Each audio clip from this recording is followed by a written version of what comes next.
Harry's story. Welcome to Broken Hill. I've grown up on the family farm in Barrow with 3 siblings who have now moved away. Dad's parents bought the farm 69 years ago. It's a special place for our family and the Aboriginal custodians.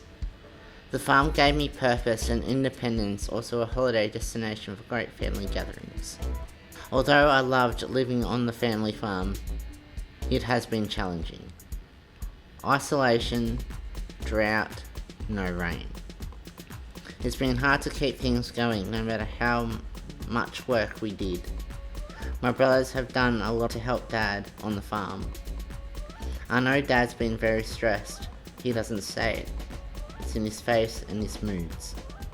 It's been really hard for all of us. I wish there were things I could have done to save the farm. Living in a small community, especially with WIN syndromes, a genetic disorder that affects chromosome 7, has its challenges. Limited local resources. Attending mainstream school had its strengths and weaknesses. Friendships versus bullies. Learning versus being treated differently. And no jobs. But it's not all being doom and gloom. I've learned to focus on the positive rather than negative. Local dance groups. Piano and voice lessons. Making movies with Hocus Focus. Riding horses. Last year, Dad decided to sell the farm and we bought a property near Wodonga, closer to my brothers. A new start, new challenges.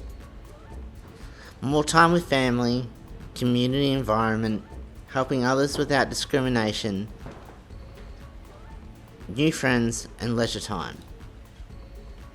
I love meeting people and seeing everyone as either a best friend or a best friend I haven't met yet.